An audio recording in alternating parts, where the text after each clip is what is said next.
Hello Popcorn Junkies, hello Pop Pickers, better late than never. Here are the worst films, in my opinion, only in my humble opinion, the worst films, or if not just the worst, well, I've got a list of worst films that I think are literally the worst films of the year. But then I've also got a list of real disappointments, films around which perhaps the hype just reached hyper levels, and the delivery or the end result could never actually, to be fair to the film in question, could never really live up to the hype. But for what it's worth, these are my turkeys, my worst, and the disappointments, the letdowns of 2025. So first up, I want to talk about Captain America: Brave New World. Now, to be brutally honest, I didn't go into this thinking this was going to be great. This film speaks to, not only was it boring, not only was it dull, and yet, despite being boring and dull, it also asks of us, like so many Marvel films, to have our notebook out and understand where it sits within phase 4, phase 3, phase 2. I can't believe actually we used to think phase 3, 4, 5, 6, whatever of Marvel Cinematic Universe films was so important. We used to get excited about it, but now it's just like, oh, fucking hell. It's like doing, I don't know, 7th grade history or geography, and you're like, oh, God, do I have to? Actually, history, that's not fair. Maths or something. It's just like, oh, do I have to study for this? I don't want to. It's really boring.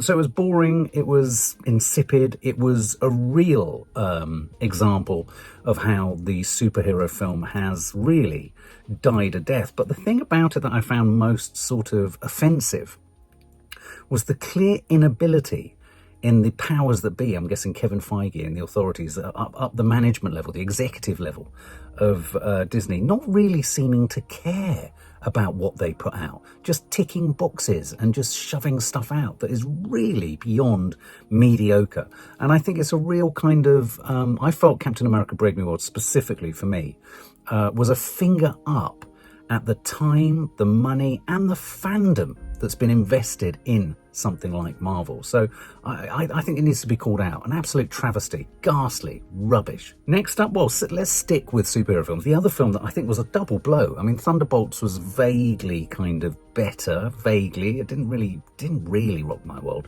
But the Fantastic Four, First Steps. Let's just pause for a second at how ghastly this was. Now, I thought I was going to, at the very least, like the set design, the period, and I did. It was kind of nice. It was kind of entertaining. Never before has Pedro Pascal been so badly cast. Zero personality, zero charisma. I get it. Everyone says that's what his character is. Well, not really. Comes to something when, in fact, the Thing, played by Ebon Moss-Bachrach, with all that kind of thingy, rocky stuff on him, was the most expressive and interesting character. I'm a huge fan of Vanessa Kirby. Beyond boring, beyond bland. It was almost like they got trapped in the recreation of the 50s and trapped in that blue. It was just pastel. It was just beige. It was unfunny. It was unoriginal.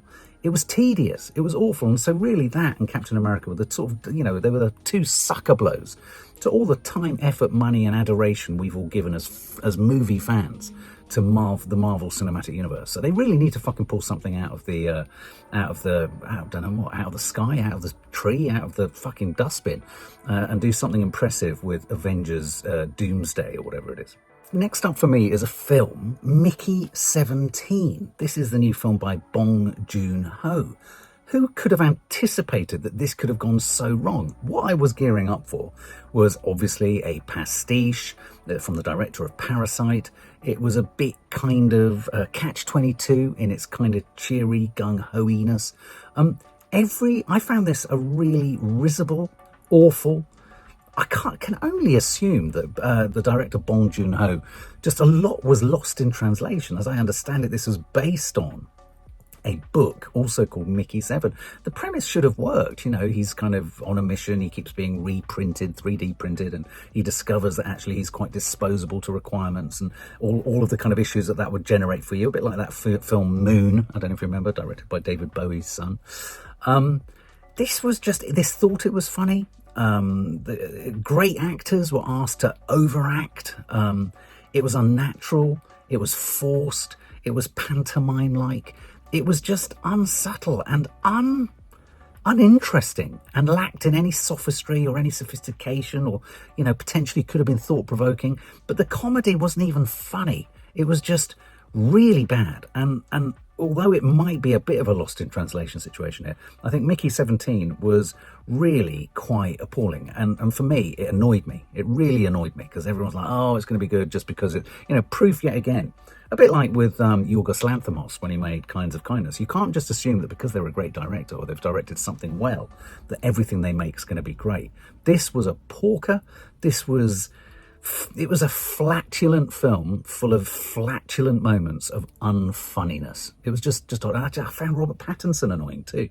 In a similar spirit, something that should have been, could have been, promised to be fun was Death of a Unicorn. I mean, what not to like about this? You've got Paul Rudd in there, you've got Jenna Ortega, you've got a killer unicorn, you've got Richard E. Grant in there, you've got A24 as producers. Everything about this dark fantasy comedy horror should have worked. And yet, despite a very impressive turn by Will Poulter, who for me was the guilty pleasure in this just didn't amount to anything. This was strange. It was almost like they'd too self-consciously gone for let's make a batshit crazy, inherently cult film, and let's just aim to make that. Whereas, of course, the greatest cult films just happen, don't they? They inadvertently emerge from the cinema script. You come out and go, my God, have you seen that? That was this. A bit like Together, it was unassuming when it went into the screens, and then it comes out with people going, oh, wow, have you seen that? This didn't know what it was. It wasn't comedic enough. It wasn't horror enough. It wasn't fantasy enough. And I just found the entire enterprise was kind of strange and unbelievable and ironically really quite suburban and small in its aspiration and its reach. Did nothing for unicorns, did a little something for unicorn horns, the great phallus of a unicorn horn. Jenna Ortega is always good, but she's always quite sort of inscrutable, isn't she? In Wednesday and Beetlejuice, she's always just kind of inexpressive, which you can take to a degree, but then after a while you just want a bit of range to her.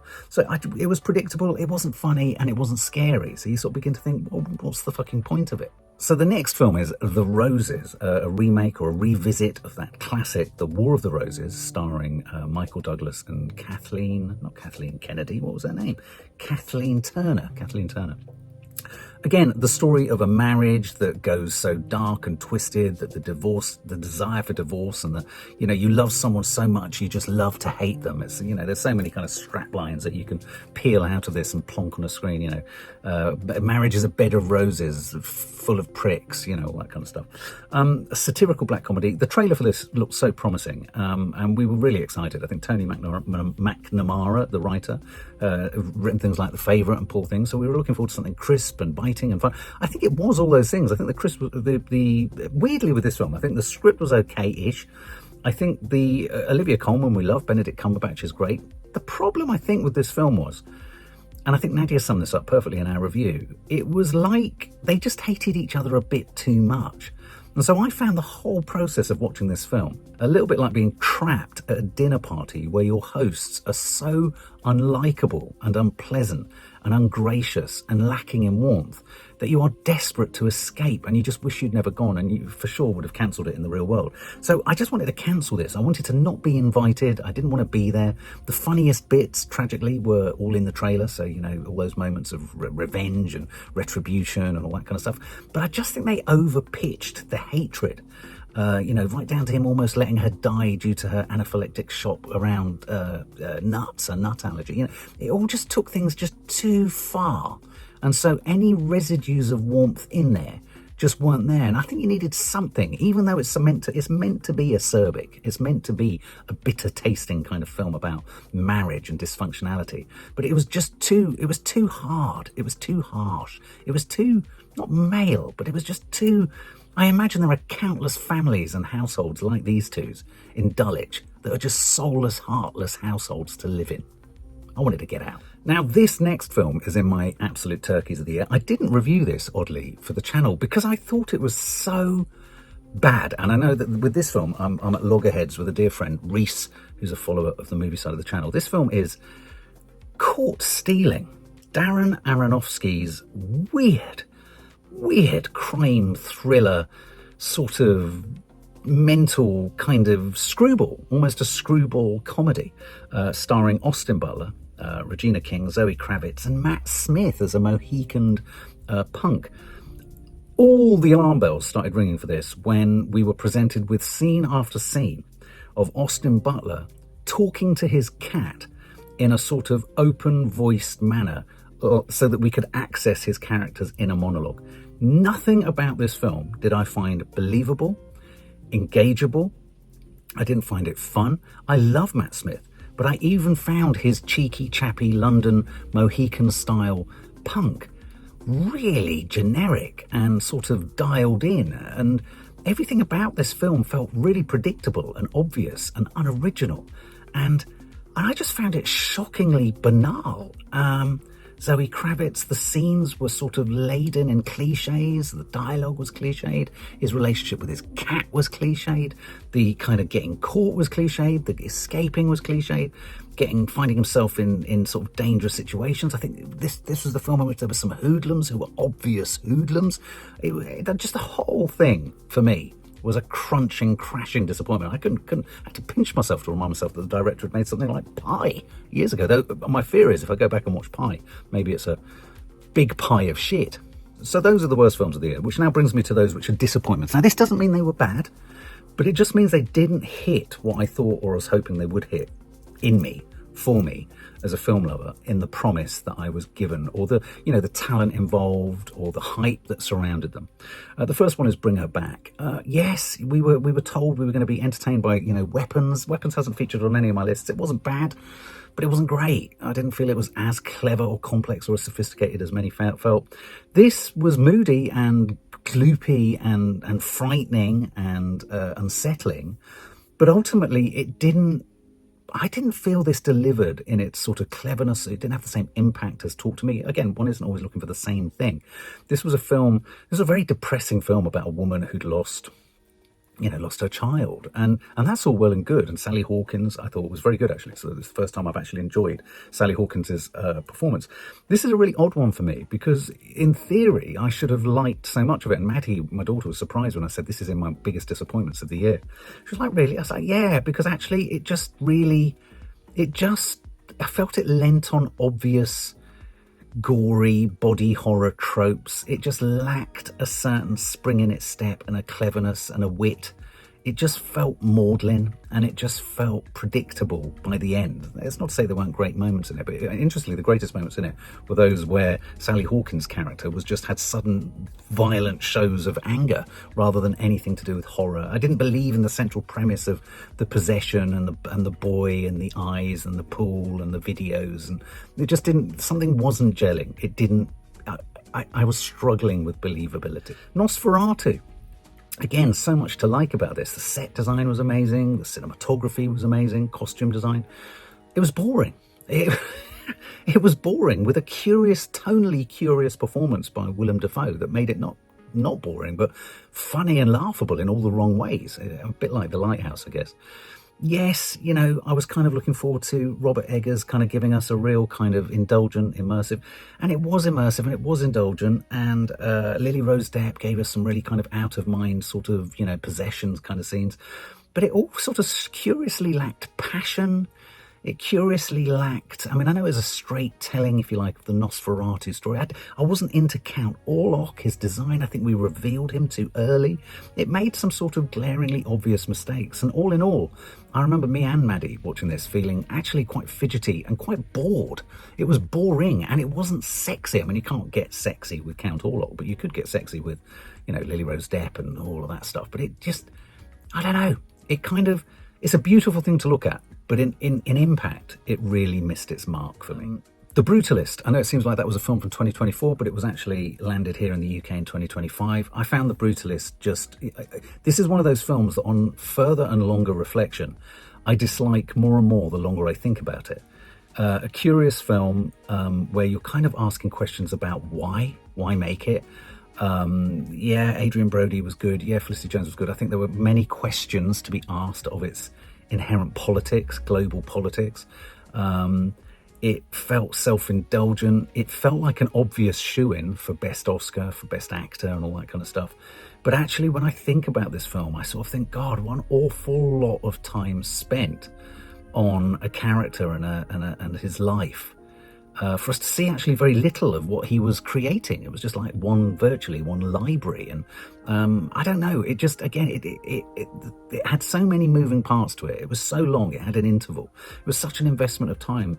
But I wasn't left with any kind of intricacies or detail in the way that, say, I have been with Marty Supreme, which, you know, the sort of the reach of Marty Supreme is much more sort of narrow and more localized over a period of weeks. This is a man's life, and I still really didn't get any sense of the point of telling us, you know, Laszlo Toth, the architect's story. Yeah, he becomes a drug addict. I didn't believe the scene with Guy Pearce when he suddenly reaches over with his leg and raped him. It was all very, very, very strange. And the longer the more time that's spent between me and watching this film, the more and more I think of it, I get irritated by it. But a little bit like Tar. A little bit like, Tar had a similar effect. Sort of a self-importance, laden and soaked in self-importance, and actually saying very, very little, but thinking it's saying quite a lot. And the other film, again, not a bad film, but a film that I have to admit disappointed me this year was, tragically, Sinners. Now, shoot me down in flames, I think this is probably part of most people's top 10 films.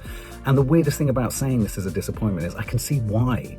I think it has to be, we have to sing from the rafters about the fact that Ryan Coogler and Michael B. Jordan have created a brand new concept, a brand new franchise, a new world, if you like. I think there are plans and hopes for this to spin off into many other kind of Sinners universe films. There's always a mistake when that happens, I think.